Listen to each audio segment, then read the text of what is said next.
Bismillahirrahmanirrahim. Assalamualaikum warahmatullahi wabarakatuh. Alhamdulillah, ya, bertambah ilmu kita, ya, bertambah juga pengetahuan kita. Mudah-mudahan bertambah iman kita dan bertambah juga amal saleh kita. Terima kasih Ustadz Albar yang sudah mendoakan saya. Baru tadi malam saya tuh pengen minta didoain dari pemirsa, ya.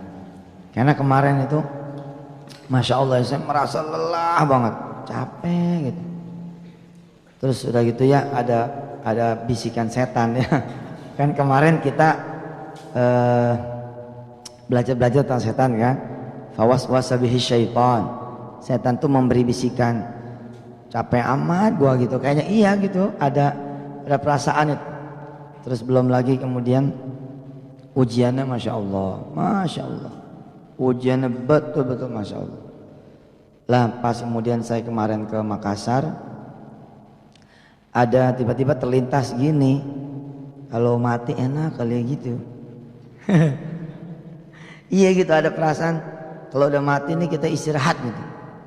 Udah nggak perlu ceramah lagi, mau ceramain siapa di sana? Itu udah nggak perlu ngaji lagi, udah nggak perlu sholat malam lagi, udah nggak perlu sholat fardu lagi, udah bebas dah. Kalau meninggal dunia tuh kayaknya udah free lah gitu. Subhanallah, ya, minta didoain lah kalau emang maslahat. Mudah-mudahan umur saya panjang, sehat, ya, mudah-mudahan insya Allah. Ibu dan bapak yang dirahmati Allah, alhamdulillah kita sekarang ini masuk ke bab bismillah ya, langsung ya. Saya ingin memberitahu ke pemirsa semua, sekali lagi hati-hati sama yang namanya setan. Ayo, siapa yang ingat pengertian dari setan? Ada yang mau ngacung? Setan masih ingat pengertiannya apa? Iya, taunya menggoda aja, itu gimana? Iya, coba bareng-bareng. Asyaitanu kullu atin mutamarridin mutaba'idin amma yurdillahu ta'ala minal jinni wal insi. Setan itu setiap perbuatan yang menyimpang, yang belok, yang jauh, baik dia itu sifatnya, perbuatannya, perilakunya, itu dia setan. Minal insi, dari golongan manusia, wal jin, dan dari golongan jin. Dan setiap bukan setiap ya, jadi di sini disebut wa iblisu, dan iblis adalah imamus syayatin wa raisuhum, ya. Iblis adalah jenderalnya setan, imamnya setan dan pimpinannya. Kalau kemarin saya menyebut adalah ketika kemudian orang digoda oleh perbuatan yang membuat dia menjadi menyimpang dari Allah Subhanahu wa taala, lalu saya mengatakan belum tentu dia itu adalah manusia, sebagaimana belum tentu juga dia adalah setan. Bisa jadi adalah dia manusia tapi berwujud setan. Hanya yang sudah pasti adalah perilakunya itu setan. Kemarin dicontohkan ada orang yang anaknya lagi sakit, ya, nggak punya duit buat berobat, betul? Terus setan tahu nih, tapi setan menunggu orang ini lemah, kalah sabar loh kita sama setan. Setan sabar benar, kadang-kadang kita suka nggak sabar duluan. Ya, di dalam surah Qaf disebut, ya, qala qarinuhu rabbana ma atghaituhu walakin kana fi dhalalim ba'id. Enggak, kata setan. Kan ini tuh berdebat tuh di depan Allah kan. Kata kita nih, gara-gara dia nih. Kata setan, enggak, gue belum godain lu duluan, goda. Lalu kata Allah, apa? Qala la taqtasimu ladayya. Woi udah jangan berdebat di depan. Waqad qaddamtu ilaikum bil wa'id. Ma yubaddalul qawlu ladayya wa ma ana bizallamin lil 'abid. Udah jangan berdebat, masuk neraka aja dulu berdua. Gitu. Sampai kemudian ditanya tuh neraka sama Allah. Yauma naqulu li jahannama halim talati. Hari ketika kemudian neraka ditanya sama Allah Subhanahu wa taala, masih muat enggak? Neraka ditanya sama Allah, masih muat kagak? Nerakanya malah jawab, wa taqulu hal mim mazid. Emangnya ada tambahan? Nah, ketika setan ngintip, dapat momennya masuk. Ya, kelihatannya sih teman kita nih nawarin datang. Aduh saya hari ini kosong nih, nggak kemana-mana. Situ ada acara apa? Nyamperin kantor. Saya hari ini mau ke kota nih, mau belanja kebetulan kantor. Oh saya antar dah, hati-hati loh. Di dalam surah Al-A'raf, boleh dicatat silakan. Ayatnya ayat 16 dan 17. Ini menyempurnakan yang kemarin kita belajar. Wastafziz man istata'ta. Ya, Allah mempersilakan. Allah mengatakan goda siapa yang kamu mau goda. Bahkan Allah pun mempersilakan. Kemarin kita sudah belajar ya. Allah menyuruh setan untuk mengerahkan pasukannya. Wih Allah. Kita ini ngelawan satu batalion. Wajar aja kalau kemudian kita jelek itu merasa di tengah-tengah himpitan masalah, setan masih datang untuk mengatakan bahwa dia tuh penyebab kamu menjadi susah. Game pak, udah mah susah, lo jatuh pula pada keadaan yang dimurkai Allah, yakni musyrik. Masa gara-gara dia situ jadi susah? Kan bukan gara-gara Allah, ya. Tapi setan tidak pernah reda. Dikipasin kita untuk tidak ada tauhid kepada Allah. Wa ajlib alaihim. Ya, Allah bilang kerahkan pasukanmu dari pasukan yang berkuda, dari pasukan yang berjalan kaki, hingga kemudian dia menjadi temanmu ke neraka. Tapi kata Allah apa? Hanya kamu tidak bisa menggoda orang-orang yang zikir kepada Allah, senantiasa ingat kepada Allah, eling, waspada, ngeh akan godaan-godaan setan. Lalu kita diminta sama Allah untuk senantiasa berlindung. Fasta'id billah. Silakan nanti sama-sama siap buka Al-A'raf ayat 16 dan 17 sambil kita ya matengin yang kemarin baru kemudian jalan menuju bismillah. Silakan. A'udzu billahi minasyaitonir rajim. Bismillahirrahmanirrahim. Qala fabima aghwaytani لأقعدن لهم صراطك المستقيم ثم لآتينهم من بين أيديهم ومن خلفهم وعن أيمانهم وعن شمائلهم ولا تجد أكثرهم شاكرين. Nih dia. Kadang-kadang kita nggak bisa mendeteksi pak, bu, ini benar-benar istri kita bukan, ini benar-benar suami kita bukan. Mas, masa hidup begini-gini aja? Secara fisik yang ngomong tuh istri kita. Asli istri kita, secara fisik istri kita. Tapi masya Allah wadzaka syaitan, ternyata itu setan. Kullu atin mutamarridin mutaba'idin amma yurdillahu ta'ala minal insi wal jinni syaitan. Kenapa? Untuk mengipasi kita mengambil duit orang lain yang bukan hak kita. Kita lihat. Setan kemudian berkata, "Fabima aghwaytani la aq'udanna lahum siratakal mustaqim." Karena aku kalah. Setan merasa terhina, setan merasa agak benar nih. Masa saya yang disuruh menyembah kepada Adam? Udah gitu diusir lah. Setan lalu bersumpah, la aq'udan. Kemudian di ayat 17-nya, tsumma la'atiyannahum. Lalu setan nanti mendatangi kita loh Pak. Dari mana? Min baini aydihim wa min khalfihim wa an aymanihim wa an syama'ilihim. Kita didatangi dari kanan, dari kiri, dari depan, dari belakang. Bahkan ada lagi riwayat yang mengatakan wa min fawqihim wa min tahtihim. Dari atas, dari bawah. Dikepung. Subhanallah.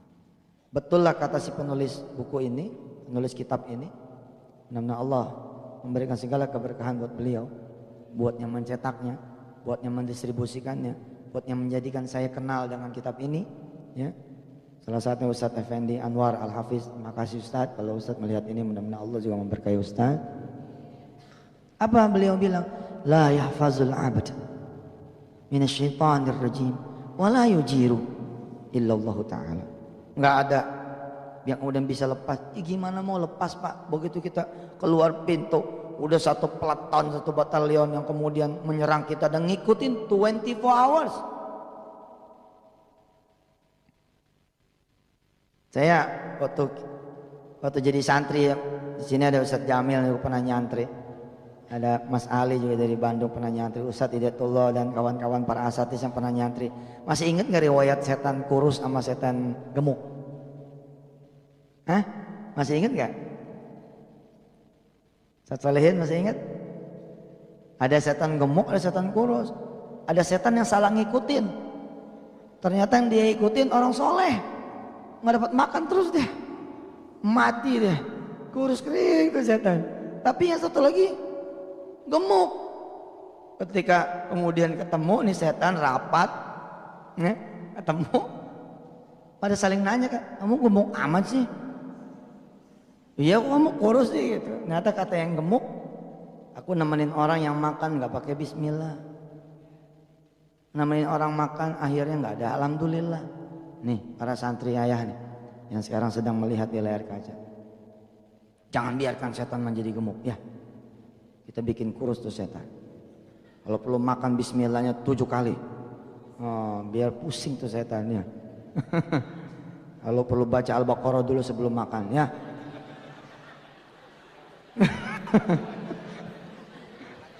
Insya Allah tuh buru basi. Ya, ini dia ayatnya.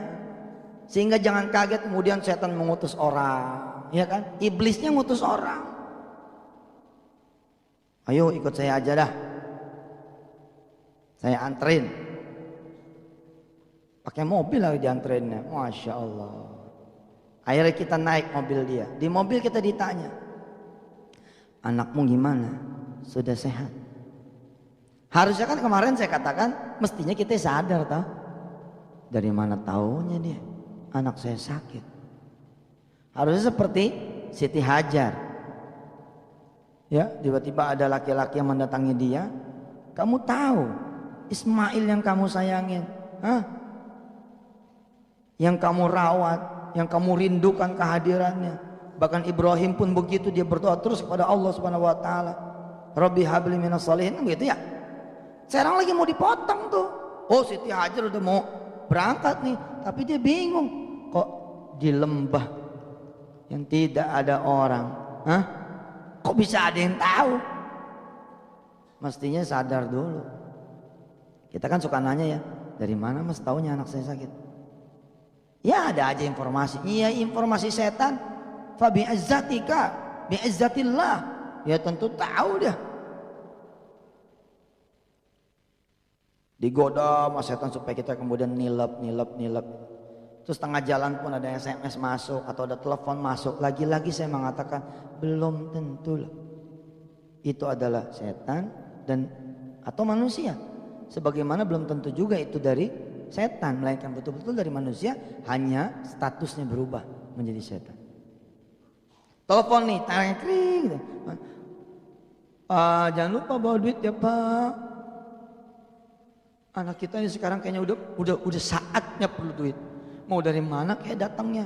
Kita mengenali istri kita yang soleha, istri kita yang sabar, istri kita yang selalu berkata, lebih baik anak kita yang mati Pak daripada dapat obat yang haram.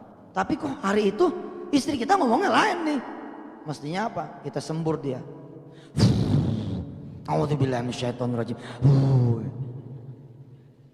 Ya nggak apa gitu dah. Ya.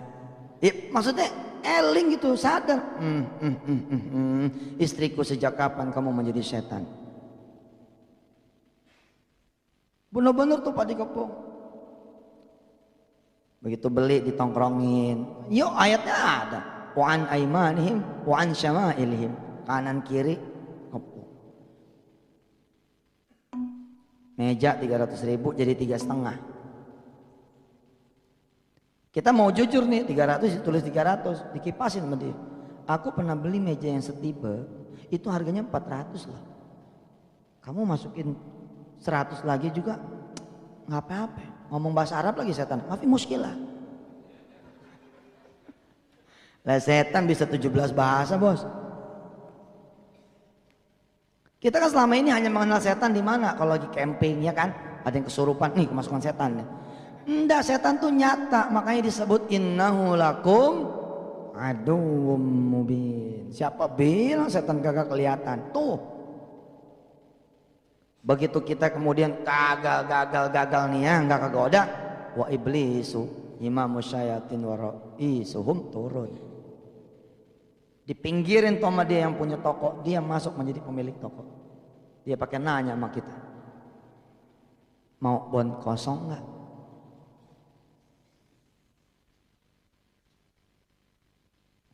Dan bukan cuma Allah yang memuji, tapi setan pun memuji orang yang beriman. Gak percaya? Gak usah Pak, gak perlu bon-bon kosongan. Oke. Begitu masuk mobil dipuji kita. Luar biasa ente ya, hebat, tahan godaan. Ini ngomong setan. Pernah gak Anda diajak minum? Lalu kemudian Anda menolak. Lalu dia ngeledek kita. Udah jadi soleh ente. Terus ada yang makan marah. Ente mah udah bukan temenannya lagi. Ya iya, udah bukan temen dia lagi. Mau udah bukan setan. Ya ini mereview ya, mereview. Mengulang aja minggu kemarin supaya saudara-saudara kemudian mengingat kembali. Terus kemarin babun niyah, gimana babun niyah? Bab niat gimana kemarin sudah belajar juga? Alhamdulillah walaupun saya sepotong, Ustadz Hartanto sepotong, mudah-mudahan masuk. Oh, jadilah orang-orang yang beruntung karena tiap hari pasang niat bagus. Kita dapat pahala sedekah padahal kita belum mengeluarkan duit buat sedekah. Dengan apa jalannya? Dengan niat.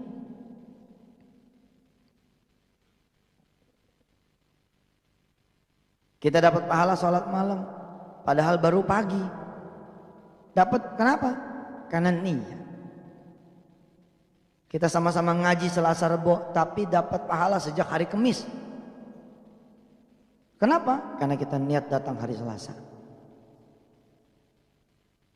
Dan kita pun belajar kemarin bahwa buat apa kita berniat ya untuk selain Allah yakni manusia. Riya. Karena kita tahu kemarin bahwa niat kalau bukan karena Allah akan sia-sia. Lalu bagaimana dengan niat yang berupa permohonan kita kepada Allah? Kita juga pun sudah belajar bahwa itu mah bukan niat, itu mah doa. Doa kita sedekah supaya sembuh kita punya anak, sedekah supaya kita dimudahkan rezeki, sedekah kita supaya kemudian diangkat kesusahan, sedekah supaya diangkat penyakit. Itu bukan niat, itu doa. Cuman bahasa kita yang kadang-kadang menjadi niat. Allah yang Maha tahu. Alhamdulillah.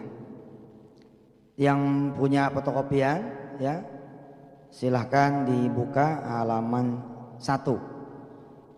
Buat pemirsa ya doain dah. Mudah-mudahan teman-teman bisa naruh kitab ini di website sehingga bisa di-download oleh para pemirsa semua. terutama yang sudah terdaftar di kuliah online. Mudah-mudahan kita sertakan pula terjemahannya, sertakan juga pembahasannya insyaallah.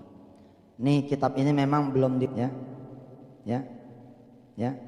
Kemarin bercanda-canda ya sambil bismillah kita cobalah nanti kita rapatin bersama, kita cetak yang banyak kitab ini, berikut terjemahannya mungkin ya, tapi judulnya wakaf. Jadi kita misalkan patungan ya enggak, surang 1.000 apa 2.000, 10.000 apa 20.000 untuk kemudian kita cetakin kitab ini ya. Nyata kitab ini udah sekaligus dengan Qur'annya, karena dia cara nafsirinnya gini nih, coba lebih di zoom coba. Cara nafsirinnya dia, coba lihat layar kaca pemirsa semua. Dia ayat per ayat, enak bener. Jadi sebenarnya sih penulis ini mungkin menghendaki waktu yang tidak terlalu panjang, tapi memahami ayat secara poin-poin yang penting. Nah ini dia, terjemahan satu ayat, ada tafsir satu ayat, dan tafsirnya itu masya Allah termasuk lengkap, karena bukan cuma catatan kaki, memang tafsir. Mudah-mudahan ya Allah kasih rezeki kita. Tapi gak usah dipikirin dulu, karena memang saya belum mikirin. Kalau sudah kita sepakati jadi program nasional ya, walaupun saya sudah lapor, saya bersama para asatis di PPPA bersama Hay'ah yang di Indonesia bersama Ustadz Hasib, Ustadz Effendi berangkat ke Jeddah minta izin untuk kemudian mencetak ini. Pertanyaannya, dijual apa dibagikan? Pertanyaan pertama tuh dari beliau-beliau itu, dijual apa dibagikan? Baik, suratul Fatihati summiyat hadhihi surah bil Fatihati, dinamakan surah ini ya dengan Al-Fatihah. Kita sama-sama tahu ya, surat Al-Fatihah adalah surah yang ditempatkan di pertama. Dia bukan surah yang pertama ya, bukan ayat yang pertama turun, tapi penempatannya ditempatkan oleh Allah Subhanahu wa taala di awal surat. Lah karena itulah kata musannif, li'annahu bihaftutiha al-Qur'an, karena Al-Fatihah ini menjadi pembuka Al-Qur'an. Wa biha tuftatahu kitabatul masahifi, dan dengan Al-Fatihah itu dibuka ya mushaf. Jadi mushaf ini mohon koreksi kalau saya ada kesalahan. Mushaf Quran ini bukan satu-satunya mushaf. Nah karena inilah ada ulama-ulama yang kemudian sebagian kecil ulama berpendapat bahwa bukan Iqra yang ayat pertama itu turun. Kenapa? Karena di sini disebut adalah wabiha tuftatahu kitabatul masahif. Ada sahifah-sahifah yang diturunkan kepada sebelum Rasulullah Muhammad sallallahu alaihi, Allahumma shalli ala sayyidina Muhammad. Ya, yang Al-Fatihah pun menjadi awal dari suhuf itu. Ada Taurat, ada Zabur, ya. Wabiha tuftatahu salatu, dan dengan Al-Fatihah itu pula dibukalah salat. Wa tusamma surat Al-Hamdi, tusamma Al-Fatihatu surat Al-Hamdi. Dinamakan Al-Fatihah itu adalah surahnya Alhamdu. Jadi kadang-kadang kalau orang Indonesia kan suka gampang nyebut ya, surah apa? Surah Qul-Huji. Lalu orang yang baru masuk Islam nyari-nyari surah Qul-Hu, di daftar isinya nggak ada nih surah Qul-Hu. Emang kagak ada, karena itu emang orang Indonesia begitu. Surah apa? Surah Tabarok. Betul nggak? Surah Tabarok nggak ketemu nyari di daftar isi. Yang ada surah Al-Mulk. Kebetulan Yasin pas, surah Yasin pas dah tuh, karena nyebutnya emang Yasin. Nah di sini disebut juga sebagai surah Alhamdu. Tapi bukan karena apa namanya sembarangan. Karena apa? Liftitahiha bilhamdilillah. Karena dia dibuka dengan puji-pujian kepada Allah Subhanahu wa taala. Wa ummul Quran disebut juga ummul Quran. Induknya Al-Quran. Ummul Kitab disebut juga Ummul Kitab. Juga karena suka kita baca juga kan. Mari kita baca Ummul Kitab suratul Fatihah. Ini dia. Terus kemudian kenapa disebut Ummul Quran dan disebut Ummul Kitab? Listimaliha ala ahammi maudhu'atil Quran. Karena kandungannya itu mengandung seluruh poin-poin penting yang terkandung di dalam Al-Quran. Wa tusamma aidan as-sab'al mathani li'anna baina jumaliha matwiyatun minal ma'ani jami'atun likulliyatin kubra lid-dini. Disebut juga adalah sab'ul mathani. Di sini memang tidak dijelaskan ya. Kalau di kitab tafsir lain disebut sab'ul mathani karena selalu diulang-ulang. 7 yang diulang-ulang. Kita baca setiap sholat diulang-ulang. Di luar sholat pun kita sering baca. Dan ada lagi penjelasan yang lain. Cuma di sini dijelaskan li'anna baina jumaliha matwiyatun minal ma'ani jami'atun likulliyatin kubra lid-dini. Karena susunan-susunannya, jumlahnya ya terkandung di sana makna-makna yang banyak sekali ya, dan segala apa urusan-urusan yang besar di urusan agama. Ja'a bayanuha at-tafsili, datang penjelasan yang lebih rincinya fi sairi suwaril Quran.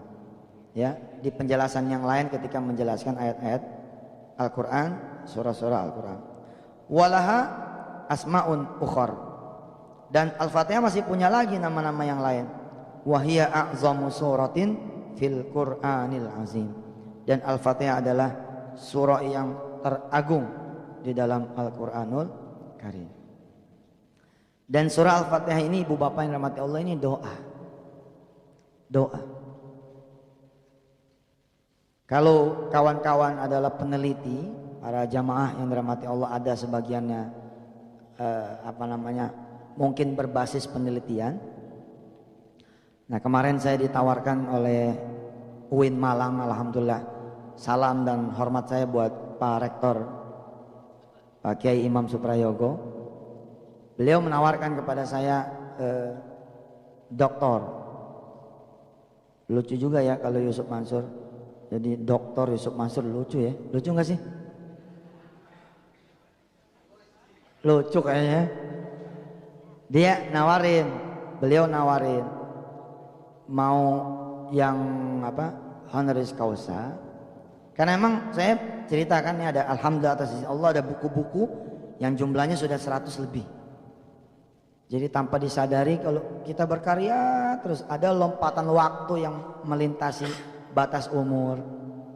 Ya kalau kita mikirkan, dulu kadang-kadang mikir ya, itu para penulis kitab yang nulis sampai jilitan begitu gimana ceritanya? Kita ngaji aja nggak kelar-kelar. Dia nulis sampai berbelas-belas, berpuluh-puluh buku.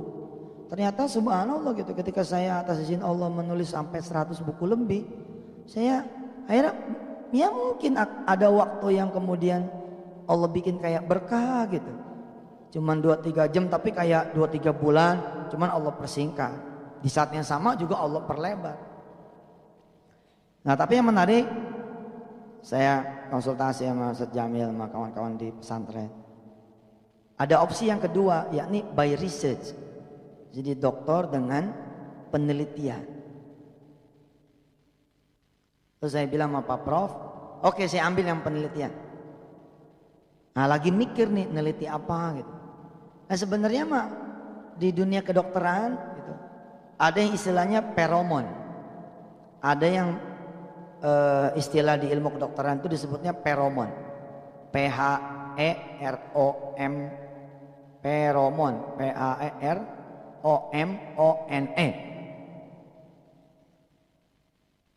Feromon itu udah pernah perasaan saya jelaskan di layar kaca ya. Jadi kalau kita misalkan baca suratul Fatihah, lalu kekuatan energi yang baca ini besar sekali gitu. Kemudian lalu dia meniup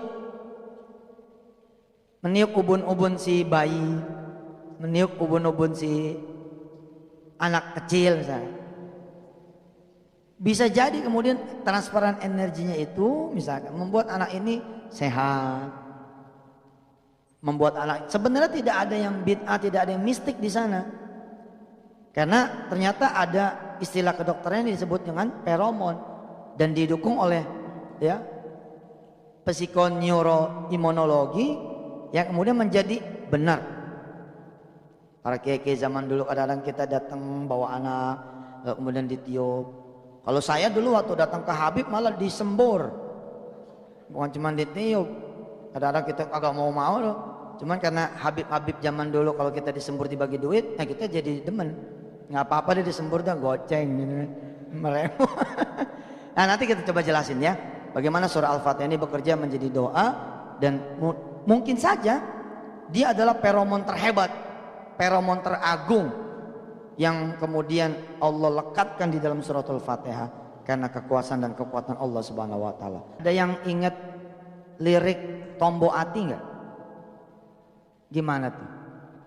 Jangan dinyanyiin di masjid nih. Tombo Ati, terus ada limo perkara nih. Ini enggak konsisten nih bahasa Jawa nih. Limo Jawa, perkara nih Betawi tuh. Hah? Ya iya makanya enggak konsisten. Ada 5 perkaranya. Nah perkara yang kelima apa? Yang enggak, yang duduk bersama orang soleh, kumpul ingkang wong kang gimana?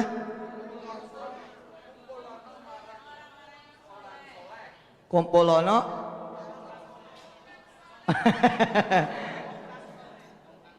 wong kang gimana? Wong kang soleh kumpulane. Oh itu bener tuh. Wong kang soleh kumpulono. Ya pokoknya begitu dah ya. Ngumpul bersama orang yang soleh. Siapa sangka ternyata di Australia ada penyembuhan kanker, ada penyembuhan tumor yang tidak pakai rumah sakit, yang tidak pakai obat, yang tidak pakai obat, dia pakai obat tapi bukan obat yang selama ini kita kenal sebagai obat. Jadi adalah Profesor Dr. Haji Susilo Wibowo, ya, seorang guru besar, ya, dari Semarang. Subhanallah, nggak tahu saya sekarang udah diganti atau belum. Ketika ketemu, beliau menjabat sebagai rektor Undip. Allah takdirkan dia punya ujian penyakit, lalu berangkat nih ke Australia. Salah satu kemudian sesi terapinya adalah ikut camping, Pak. Ikut camping, duduk, tinggal, makan, minum, ngobrol selama sekian hari bersama 4-5 orang di satu tenda. Beliau bercerita kepada saya sempat dapat private lesson dari beliau tentang feromon. Terima kasih Pak Prof kalau Pak Prof hari ini melihat. Beliau mengatakan, saya tuh bingung. Saya tuh bertanya-tanya, kenapa saya dikumpulkan sama mereka? Ternyata mereka itu bukan orang sembarangan. Mereka adalah orang-orang yang sudah sembuh dari kanker dan tumor. Ketika ngumpul itu diyakini oleh si terapisnya ini bahwa, dan yang melakukan terapi ini bukan sembarang orang. Dia adalah dokter ternama di sana yang bukunya itu menjadi referensi banyak dokter kanker di tanah air. Karena dia menulis buku tentang kanker. Si Pak Profesor sempat dialog, lalu ditanya tentang satu buku, kata Pak Profesor, saya baca buku itu. Kata si orang ini, ya saya yang nulis. Nah nih, artinya terapi ini bukan dari orang yang blow on, bodoh, tidak tahu tentang dunia medis. Bukan, ini dari orang yang menulis buku tentang kanker. Ternyata jawaban beliau apa? Dari tubuh orang yang sudah sembuh dari tumor, dari kanker, dan itu adalah manusia pilihan. Memang Pak, yang bisa sembuh itu kan manusia pilihan Pak. Itu keluar energi pemenang yang hanya dengan duduk saja itu ada transfer kekuatan, transfer energi yang luar biasa. Coba.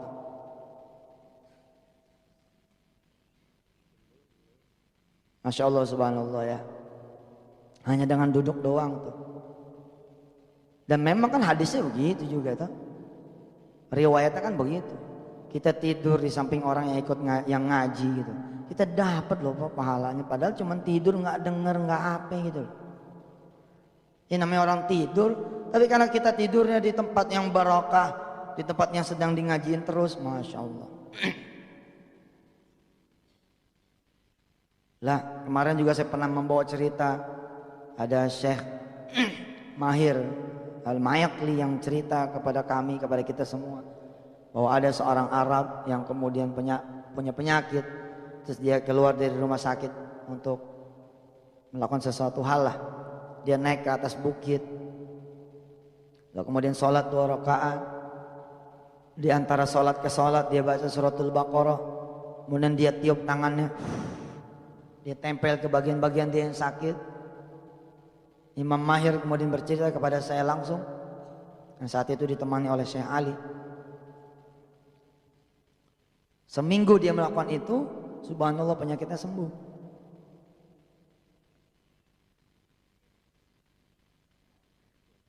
Yang kemudian saya bercerita di TPI ini lagi-lagi pengulangan ya, tapi saya tidak setuju disebut pengulangan, ini penguatan. Ya, karena ilmu itu harus sering diulang. Ketika ada orang yang mengatakan mungkin bid'ah, bisa jadi juga itu bid'ah gitu. Sesuatu yang mungkin Rasulullah tidak pernah lakukan. Kan pengertian bid'ah kan apa saja yang Rasulullah tidak pernah lakukan itu bid'ah. Tapi Masya Allah bid'ah juga ada bid'ah hasanah mungkin. Wallahu a'lam bishawab, saya tidak mengerti lah bagian itunya. Yang saya pahami adalah secara logika saja ya. Kalau orang yang habis makan pete, jengkol, dia habis merokok, bagaimana lawan bicaranya? Tidak nyaman. Di sepanjang pembicaraan nahan napas terus. Betul nggak?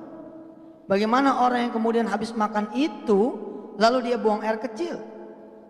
Bagaimana ketika kita yang masuk mewarisi baunya padahal orangnya sudah tidak ada?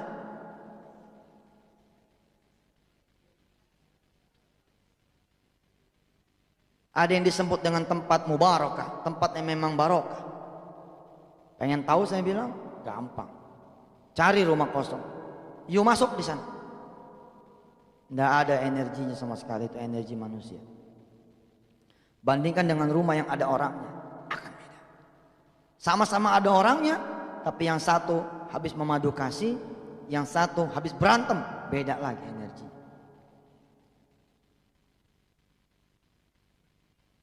Sama-sama orang baiknya, tapi yang satu ini muslim, yang satu ini melakukan perbuatan-perbuatan yang Allah ridhoi, beda lagi judulnya.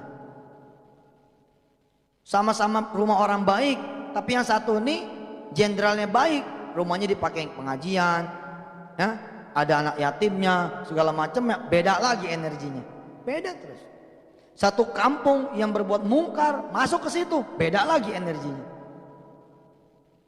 Maka ketika kemudian pada zaman Rasulullah SAW, ya, ada seorang yang kemudian dilepas, bahkan pulang bawa kambing, karena dia meruqyah dengan membaca suratul Fatihah. Lalu Rasulullah mengatakan itu adalah perbuatan yang benar. Nah cuman orang-orang sekarang emang suka kelewatan dah. Jadi dukun, ya jadi dukun gitu mah. Iya nggak begitu-gitu amat lah, paham? Tapi bahwa suratul Fatihah ini sebagai doa, betul loh. Betul. Karena di dalamnya terkandung kan ihdinas siratal mustaqim. Ketika kita bilang, ya Allah susah amat ini utang ya Allah. Terus kita bacain Fatihah nih si fulan, mungkin ini bid'ah. Rasulullah kagak ngajarin, mungkin aja orang kita juga kagak tahu, ilmu saya terbatas. Mari para ahli-ahli hadis kasih tahu saya. Pernah nggak sih ada riwayat ada orang yang berhutang lalu kemudian memfatihahkan orang yang ngutangin? Pernah nggak? Mungkin jawabannya tidak ada di sana dalam hadis. Tapi masya Allah, hadis telak langsungnya memang tidak ada. Tapi hadis-hadis yang kemudian mendukung mungkin ada. Nah kita pakailah hadis yang mendukung. Ternyata di dalam suratul Fatihah ada ihdinas siratal mustaqim. Lalu kita tawajuh nih. Kita serap sedemikian rupa ya ayat itu.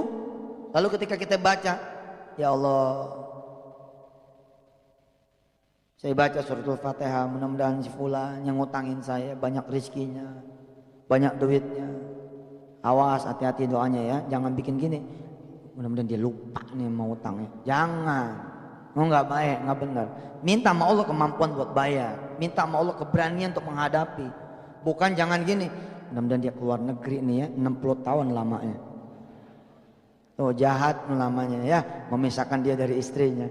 Nah, ketika Anda kemudian berdoa ya dengan membaca surat Fatihah, seakan-akan saudara meminta ihdinas siratal mustaqim.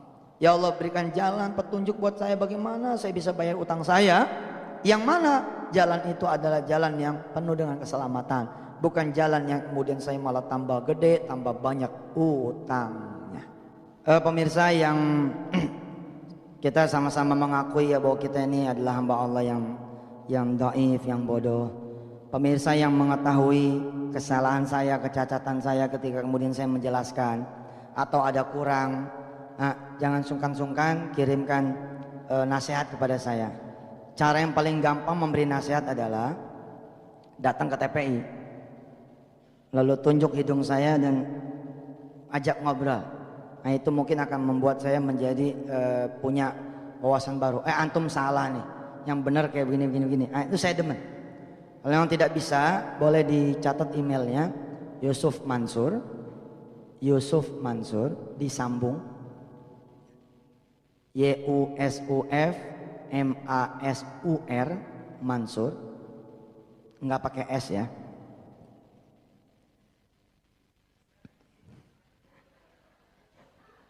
Kalau pakai S jadi Mansur S ya. Yusuf Mansur underscore tahu kagak? Iya tahu, garis bawah. Yusuf Mansur underscore WH wisata hati itu singkatannya. WH@yahoo.com. Kasih judul di atasnya kritikan, nasihat, insya Allah saya buka detik. Tapi kalau nggak ada judulnya ya emang kita kadang-kadang suka lewatin aja. Kayak tadi ya, saya penjelasan kayak tadi itu mengandung banyak perdebatan panjang. Karena itulah saya tadi cerita ketika saya mendapat peluang untuk mendapat doktor by riset, kepikiran juga sama saya gitu, kepengen ngeriset nih. Ngeriset apa? Misalkan ngeriset sedekah bisa membuat satu toko menjadi maju, laku, atau sebaliknya sedekah, sholat duha, sholat malam malah tidak membuat orang itu menjadi laku tokonya. Ada nggak yang begitu? Orang ini sedekah, sholat malam, sholat duha, menjalankan apa perintah Allah Subhanahu Wa Taala, lalu kemudian tokonya nggak laku. Datang orang-orang yang kemudian mengatakan kepada kita semua bahwa ente sih salah niat, tahajudnya niat supaya laku. Kalau buat saya kalimat itu salah. Mestinya kalimatnya ente yang sabar ya. Emang juga orang-orang yang menempuh jalan Allah kadang-kadang begitu ujiannya. Itu mestinya. bukan malah kemudian membom habis. Orang lagi semangat-semangatnya ke Allah dipatahin. Ente sih niatnya jelek, sedekah pengen laku. Memang apa yang salah? Kita meminta kepada Allah kok. Sekarang saya tanya sama anda semua, ketika anda betul-betul pengen sholat malam karena anak anda pengen sembuh, niatnya apa?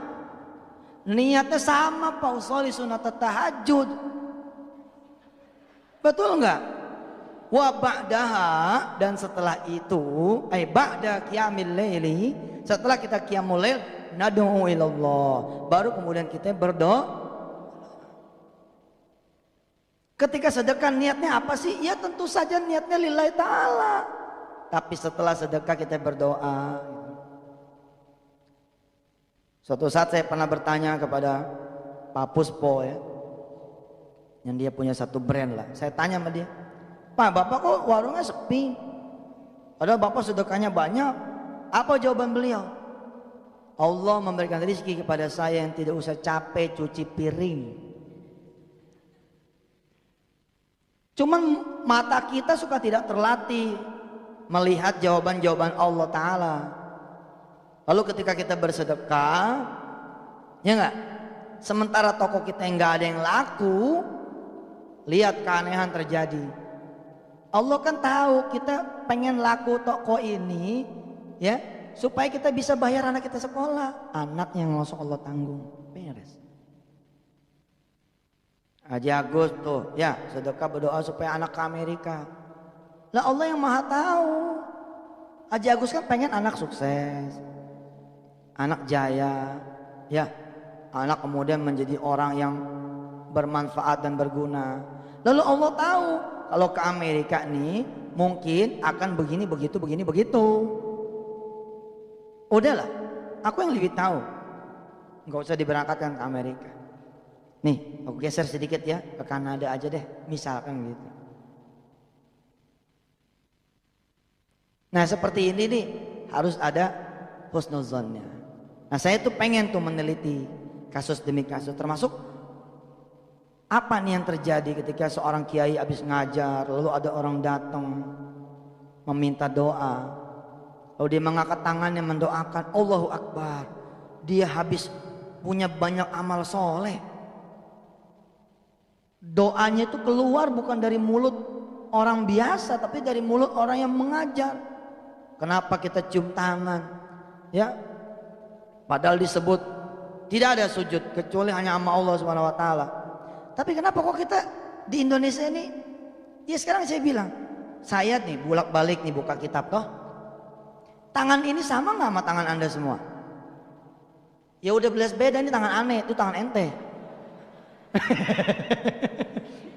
Oh iya beda lah. Saya kan yang mengajar. Kecuali niat saya tidak sebanding dengan niat saudara. Saya pengen dianggap ustadz yang kabir, yang besar, yang bisa baca kitab. Nah itu nggak guna tuh cium tangan juga. Tapi kalau saudara sama kiai kampung lah, jangan saya lah sama kiai kampung yang ngajar ikhlas karena Allah. Dia habis bolak-balik kitab, tangannya mulia sekali. Kita nih tangan nabokin orang terus, lalu kita cium tangan sama dia, dapat sialnya tuh. Minimal kita dianggap lu muridnya preman itu ya, gitu kan? Minimal kita dianggap anak buahnya dia apa? Tapi kalau sama kiai kan, subhanallah dapat. Kenapa? Karena feromonnya besar sekali. Nah saya pengen tuh meneliti ini. Subhanallah, mudah-mudahan ada pemirsa yang bisa bantu saya. Kita bikin tuh penelitian. Insya Allah. Nah Al-Fatihah itu doa. Dari awal saja sudah doa. Bismillahirrahmanirrahim. Dengan namamu ya Allah aku ikhtiar bayar utang ini. Lihat disertakan nih bismillah. Saya mau nawarin tas nih ke satu travel tuh banyak memberangkatkan jemaah haji dan umrah. Lalu saudara baca Al-Fatihah. Terkandung di dalamnya adalah dengan bismillah saya jalan ya Allah nawarin. Ada kawan-kawan yang jual mobil. Lalu di pagi hari dia Bismillahirrahmanirrahim. Alhamdulillahirabbil alamin arrahman. Dalam keadaan dia berwudu, Tinggal saya bilang jangan berlebihan, jangan sambil ngepret-ngepret. Bismillahirrahmanirrahim. Alhamdulillahirabbil alamin. Iya, kita mesti memuliakan juga Al-Quran, bos, ya. Jangan sampai kita nggak punya wudhu, lalu sembarangan pakai, kemudian adegannya begini, ditiup-tiup nih mobil yang belum laku gitu. Bismillahirrahmanirrahim. Alhamdulillahirabbil alamin. Nah, ini yang kemudian membuat Al-Fatihah menjadi tidak mulia gitu loh. Tapi kalau saudara gelar sejadah, berdoa kepada Allah, lalu saudara baca suratul Fatihah, mendoakan dan berdoa pada Allah agar mobil-mobil yang saudara jual laku, tanah yang saudara jual laku.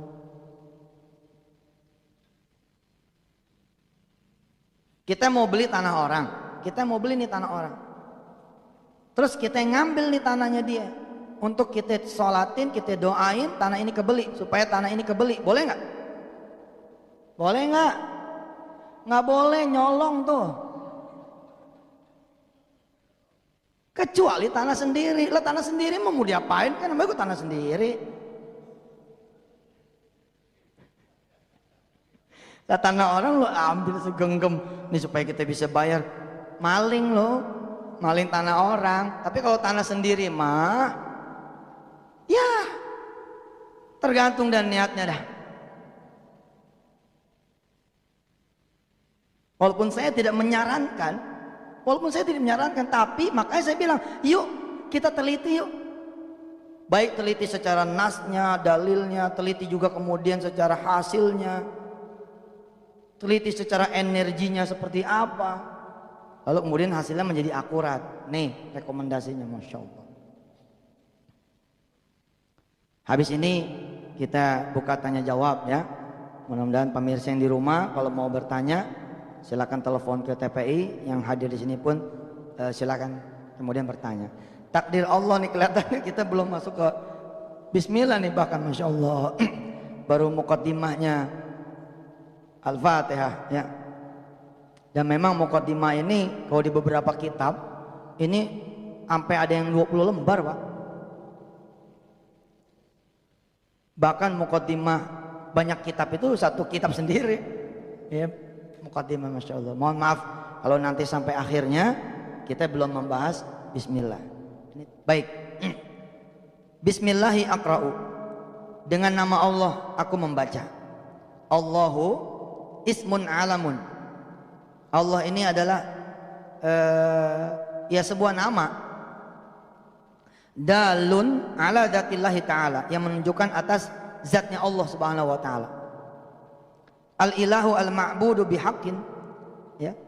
Tuhan yang patut disembah, sebenar-benarnya yang disembah, hanya Dia yang disembah, al-ma'budu bihaqqin, al-muttasifu bi jami'il kamalat, yang disifati dengan segala rupa atau semua kesempurnaan. Itu Dia. Allah al-lafzul jalalah, ya. Al-muttasifu yang disifati bi jami'il kamalat, yang disifati dengan semua keagungan, kemuliaan, kebesaran, kebagusan. Al-munazzahu an jami'il afat. Al-munazzahu an jami'il afat. Nama Allah sekaligus menunjukkan kebersihan dari cacat, dari celah. Jadi nggak ada sampai kita kemudian ngomong nanti ketika kita bismillah, menyebut bismillah, nggak ada ucapan Allah jahat sekali, Allah nggak adil, Allah nggak benar, kok saya ketemu sama si fulan jadi hancur. Nggak ada. Allah adalah yang sempurna.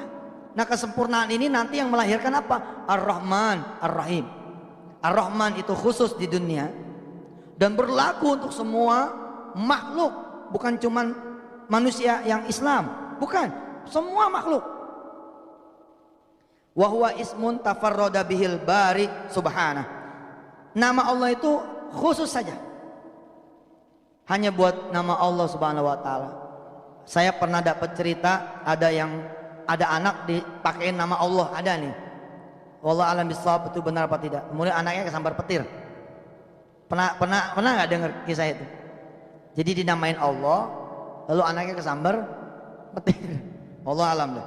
La yusyrikuhu fihi ahadun. Tidak ada yang berserikat, tidak ada yang menyekutukan Allah segala sesuatu. Ar-Rahmani al-Azimur Rahmah alladzi tajallat atharu rahmatih wa badat mazahiruha fi kulli anha'il wujud. Ar-Rahim ad-Daimur Rahmah wa taqdimur Rahmani 'ala ar-Rahimi min babi taqdimid dalili 'ala an-natijah fa inna zuhura athari rahmati 'ala kathratin wa tisa'in dalilun 'ala dawami rahmati wa rusukhiha. Nah ini secara singkatnya bahwa Ar-Rahman itu menyeluruh, Ar-Rahim ini khusus. Yang disebutnya adalah Ad-Daimur Rahmah, abadan abada. Sehingga hanya orang mukmin, orang muslim yang mudah mendapat rahimnya Allah Subhanahu wa taala. Mudah-mudahan Allah panjangin umur kita, Allah kasih kesehatan, dan mudah-mudahan ibu dan bapak yang berangkat dari jauh-jauh dipulangkan Allah dengan selamat. Makasih. Assalamualaikum warahmatullahi wabarakatuh.